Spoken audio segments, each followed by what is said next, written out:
他是所有人都公认的智障，四肢形同虚设，几乎没有任何行动能力，发声只会低吼，根本就无法进行有效的交流。就是这样一个靠着吃流食坚强活了30年的男人，最终向全世界证明了自己是个正常人，而并非蔬菜。马特欧的童年是在各种治疗下度过的，因为脑炎，他无法用嘴说话或者吃饭，也无法控制身体。即便是最简单的积木，马特欧也无法拼出完整的图案。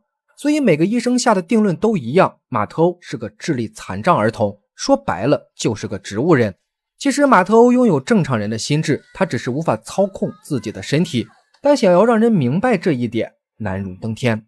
母亲一直没有放弃过，即便是被定义为植物人，母亲也相信通过训练和治疗，总有一天马特欧能有所改善。可家里还有姐姐和哥哥，因为母亲对马特欧的偏爱，姐姐心有不满，一直劝母亲将马特欧送到疗养院。虽然母亲每次都是一口否决，但心里也很不是滋味。母亲清楚她无法照顾马特欧一辈子，而马特欧早就已经听惯了这样的对话。他用特殊的行走方式去迎接下班的父亲，父亲是家里的顶梁柱，跟母亲一样，父亲同样没有放弃马特欧，甚至坚定地认为马特欧有一天会成长为一个男子汉。这天马特欧在移动的时候，发现母亲的胸针掉在了沙发下面，但他没有任何方法去表达。看着楼下那些健康的孩子们，马特欧所流露出的向往让母亲十分的心痛。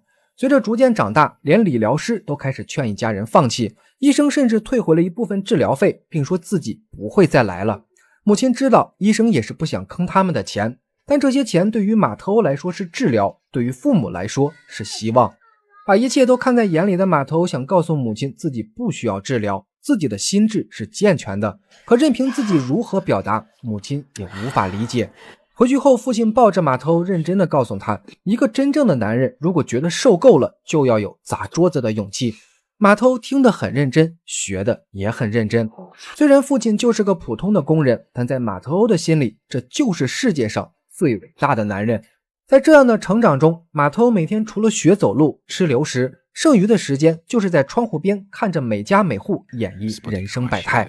这天马特欧正在看电视，母亲走来问姐姐有没有看到自己的胸针。一听这话，马特欧立马就激动了起来，心里想着终于有机会来证明自己并非是个植物人。于是他快速挪动着身体往沙发的拐角移动。Czemu ty tam idziesz, uderzysz się w głowę, Mateusz? Mateusz, no proszę cię, Mateusz! Co się dzieje, synu? Matylda, musisz tam stać, nie możesz mi pomóc? Nie możesz! Głowa! Głowa!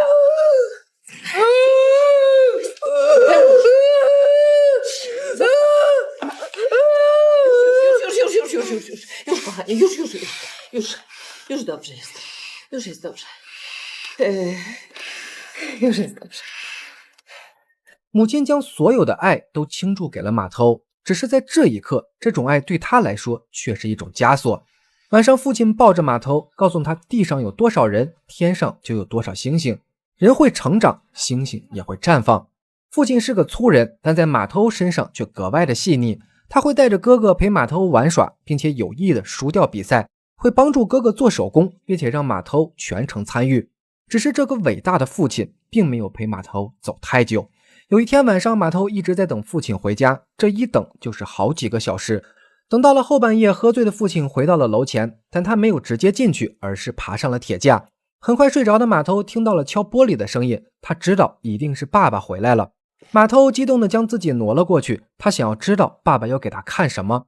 等他在地板坐好后，天空中放出了美丽的烟花。在马特欧的认知中，这些全是绽放的星星。只是等他降下头颅再去找爸爸的时候，这颗马特欧人生中最耀眼的星星已经燃烧殆尽，陨落在了面前。因为醉酒不慎失足，父亲永远的离开了这个家。马特欧的人生或许是黑暗的，但父亲已经为他点亮了星空。随着时间的推移，马特欧逐渐的长大成人。这天，哥哥推着他出来晒太阳，在命运的安排中，他认识了安卡。安卡的母亲生活有些混乱，所以安卡并不喜欢在家。看到特殊的马特欧，安卡反而觉得遇到了一个心灵纯净的人。有了这次接触之后，马特欧便开始更加的关注安卡，两人的见面次数也逐渐增多。安卡生活在不健康的家庭环境中，所以纯净的马特欧是他最好的倾诉对象。而在马特欧的心里，这是人生中第一次有家庭以外的人真诚地对待自己。他认为自己就是安卡的男朋友，并且开始幻想起了未来的生活。然而偶然的一天，床前的马特欧看到了安卡的后爸在实施家暴，想要保护母亲的安卡也跟着遭受了毒打，这让目睹一切的马特欧极致的愤怒，他甚至想杀了这个男人。可他真的能做到吗？为了安卡，马特欧坚持每天等在楼下，终于这天等来了安卡的后爸。Dlaczego to robisz?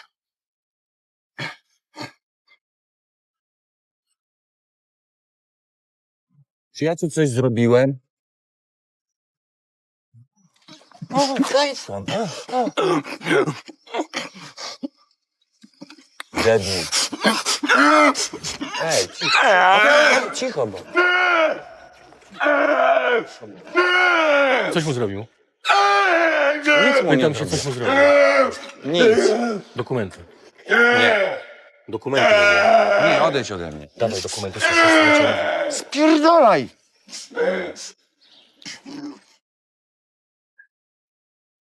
犯过罪的男人意外的被警察抓捕，但马特欧的幸福却没有延续。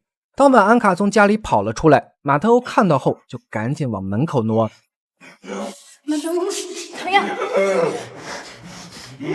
Wyjeżdżamy do babci na dworze. Mama chce usiąść, zanim wypuszczą go z więzienia. 本以为是依靠的开始，没想到却是突如其来的分别。隔门相望的两人相互触碰着指尖，用仅有的身体接触诉说着心里的不舍，就像是两人对着镜子按下了注销键，不情愿地注销了这段美好的旅程。安卡一家离开后，马特又回到了以往的生活。很快，哥哥找到了出海的工作，姐姐也将男朋友带回了家，准备组建新的家庭。这意味着此后能照顾马特欧的就只有母亲一个人了。Mama powinna pomyśleć o Mateuszu. Znaczy, jak pomyśleć? Jest coraz cięższy, kto go będzie dźwigał. 女儿的话很直接，也很现实。自从父亲去世后，母亲这么多年因为背马头早已落下了腰痛的毛病，可她就是不愿意把马头送进疗养院。其实谁都清楚，这一天早晚会来。终于这天，母亲在抬马头时腰部吃痛摔了下去，就这样马头被迫进了疗养院。这里有很多的病友，唯一的不同是其他人是真的有智力障碍。看着这里形形色色的病友，马头心里说不出的难过。以前他虽然是被当作植物人看待，但生活在正常人的世界，就永远有机会证明自己。可来到疗养院，似乎一切都成了奢望。他只盼着母亲早点出院，然后接自己回家。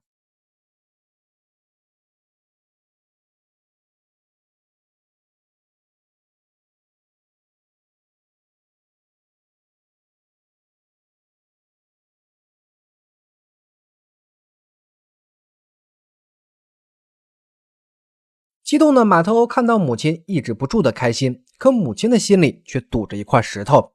因为身体和家庭的原因，母亲无奈地告诉儿子，自己无法接他回家了，以后每周都会过来看他。说完便离开了房间。就这样，马特欧被留在了疗养院。护工虽然负责，但他们要照顾很多人，不可能对每一个患者都那么周到。马特欧在家的时候都是坐着吃饭，躺着吃很容易呛到或者咬到嘴唇。可反抗的表现都会被安上一个统一的称呼——犯病。第二周，母亲来看望马特欧，给他讲述了哥哥从海外寄来的明信片。可马特欧还在生妈妈的气，他遇到的问题母亲并不知情，马特欧也无法进行诉说。再次被丢下的马特欧想起了父亲曾经的话：一个男人受不了的时候，就要有砸桌子的勇气。折腾了一番后，为了避免受伤，护工给他戴上了头套。也是在这天，护工看到了盆子里的鲜血。院长得知后第一时间过来查看，但他们想出的办法却令人难以接受。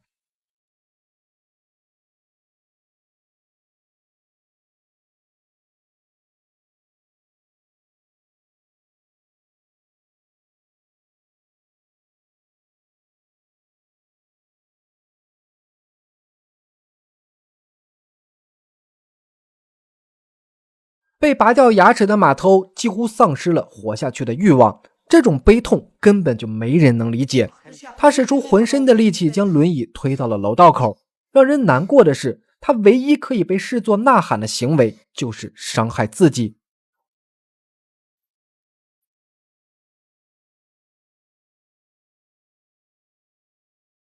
这次的事件对于马头来说是成功的，也是失败的。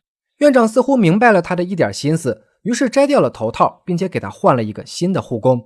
失败的是，曾经的悲剧又将重演一遍。美丽大方的梅达一点也不嫌弃马头，不仅照顾得很仔细，还会时不时的在他面前跳舞。在马头欧的心里，这并不像是之前的医患关系，更像是一种恋人般的依靠。久而久之，马头欧这颗早已破碎的心再一次点燃了生活的希望。梅达对此并不排斥，反而还接受了马头欧的爱慕。一段时间后，梅达带着马头欧去参加了父亲的生日派对。马头欧从来就没有受过如此待遇，本以为是命运的转折点，没想到终究是一场支离破碎的梦。梅达是个不听话的富二代，他父亲为了改掉他的陋习，有意安排他去做义工。为了报复父亲，梅达才故意将马头欧带来，并且当着所有人的面说要嫁给马头欧。只是他不清楚，马头欧的双眼并不浑浊，他能看清世间所有的嘴脸。Ciekawe, kogo przeprowadzisz w przyszłym roku. Masz już jakiś pomysł? Rok temu był bezdomny, dzisiaj on. Kto następny? Przestań. Magda, Przestań. porozmawiajmy. Przestań. 就这样，马头回归了往常的日子，听着曾经梅达放过的舞曲，思考着事态的炎凉。坚强的马头这次并没有歇斯底里，而是给了命运一个大大的微笑，不再想着回家，不再奢望理解。身后的门永远是敞开的，无论下一位进屋的是谁，请进出自便。你有你的目的，而我只有我的坚强。随着时间的推移，马头习惯了身边发生的一切。这天，母亲如往常一样带来了哥哥寄来的明信片。念完上面的祝福，母亲便开始念叨邻居们最近的生活。这些再普通不过的话术，深深地刺痛了马头。母亲描述的这个地方，曾经也是自己的家啊。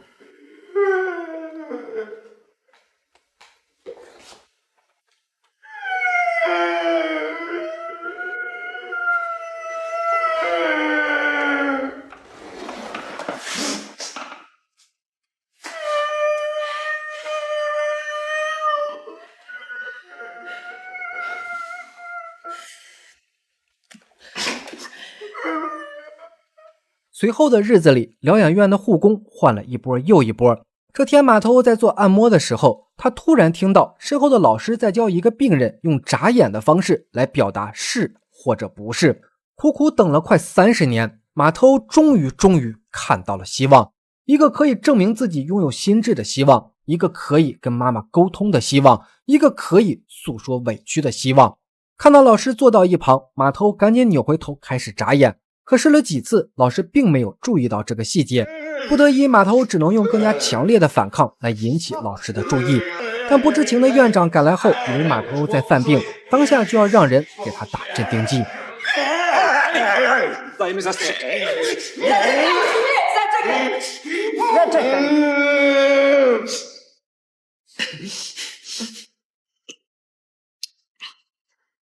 Chcesz mi coś powiedzieć, tak?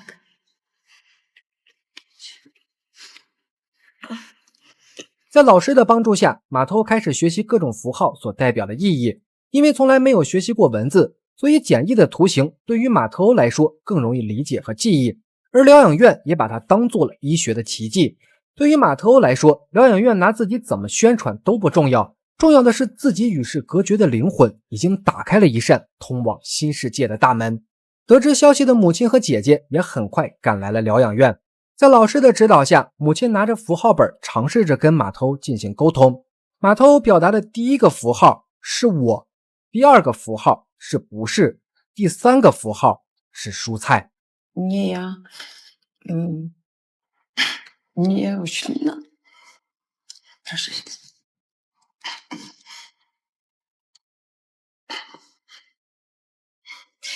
Chciałabym się powiedzieć, że nie jesteś rośliną.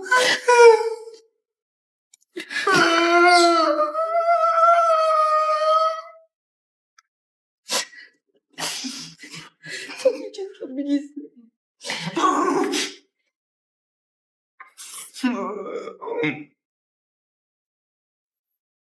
随后医生给马特欧装上了假牙，整个房间也进行了重新布置，更有商家给赞助了电动的轮椅。在跟老师学习的同时，马特欧一直都记着曾经被父亲拥抱的那个夜晚。当初那片迷茫的漆黑夜空，如今早已成为绚烂的星辰大海。经过2年的学习，马特欧已经学会了使用电脑，他可以和全世界进行交流。但很快疗养院就告诉母亲一个坏消息，因为马特欧已经证明是有心智的，根据规定，疗养院只能接收智力残障人士，所以无法继续让马特欧住在这里。这样的消息不仅母亲不愿意接受，马特欧得知后更是感到了一丝绝望。因为在转院之前还要做一次智力评估，所以马特欧这次准备自己创造机会。在老师介绍完基本情况后，马特欧故意不予配合。评估的几人一看这样的状态，怎么可能会拥有心智？于是想都没想，就让2人赶紧离开。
就这样，马特欧如愿以偿地回到了最初的疗养院，已经在这里生活了好几年。这家疗养院早就成为了马特欧的第2个家，拥有健全的思想，拥有浓厚的情感，更加拥有仰望星空的权利。当烟花绽放的那一刻，马特欧这迟来的人生才刚刚开始。 Jest 11 sierpnia, godzina 22:30. Niebo spokojne, księżyc w nowiu. Jasno świecą Merkury i Wenus. Jutro będzie piękny dzień. 这部电影的名字叫做《生命如此美好》，是根据真实故事改编。如果此时的你正处在低谷，希望这部电影能给你带来力量。